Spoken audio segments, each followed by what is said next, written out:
Hey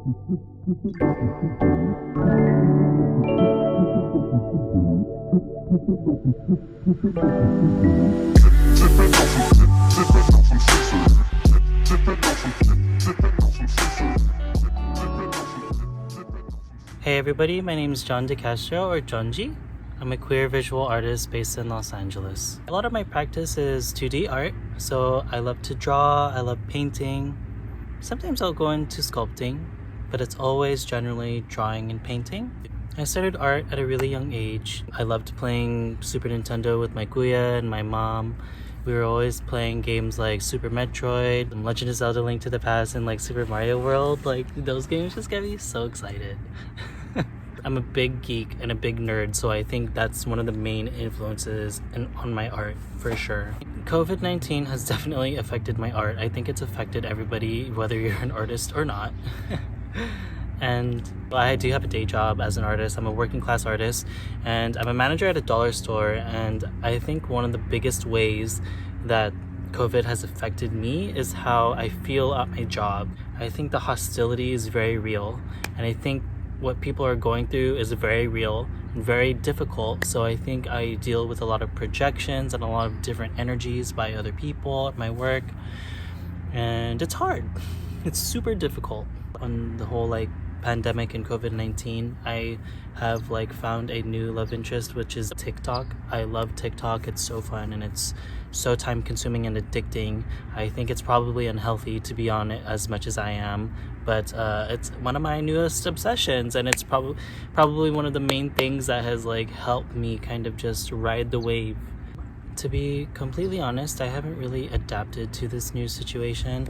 I'm still learning about it every day, and I think as more days progress, something new is always happening. Every day just brings new challenges, considering the fact. The reason why art is essential, especially during this time, is because art gives us the ability to connect on deeper and more profound levels as humans and as people and as communities and cultures. We have the ability to intersect through art, and despite the pandemic, despite the crisis that's happening around the world, art has always been universal. It always has been one of the main resources and tools that we have needed. It's also been a great way for us to kind of gauge and grow. It's always been a huge way for us to just talk about the issues and traumas that a lot of our culture and a lot of our communities go through, and it gives a voice to the people who need it most during this time. Art for me is kind of giving a voice to the inner child that always wanted a voice but never knew how or knew what to articulate or say. So art was always important to me in that way. Being Filipino American to me is really generally about having a big heart. I've never really felt 100% Filipino, and I've never felt 100% American. I hadn't even visited Philippines till last year for the first time. I identify as Filipino American. It's just I don't feel 100% Filipino because I don't even speak the language, but I am proud to be. I think it's great to have Filipino arts and culture back because it just gives us all a voice during these challenging times, and even despite the pandemic that's happening, I do believe that FPAC is going to give a lot of Filipino artists the ability to talk about our struggles and our challenges that we're facing right now, but also provide healing and relief during this time, provide entertainment. Entertainment can be shrouded and so misconstrued that it's corrupt, but to me, I'm a firm believer that if you entertain in the right ways, especially in the right ways through your art and for the right purpose, it can serve healing on profound levels through communities and through people. So I'm just honored and I'm happy that FPAC is back. I'm really excited to meet the other artists and really excited to work with a lot of these artists as well again. And especially Nica Aquino. She had actually previously done Aral Nagmakabatay at Avenue 50 Studio, and a lot of the artists in this show are actually previous artists that I worked with in that show.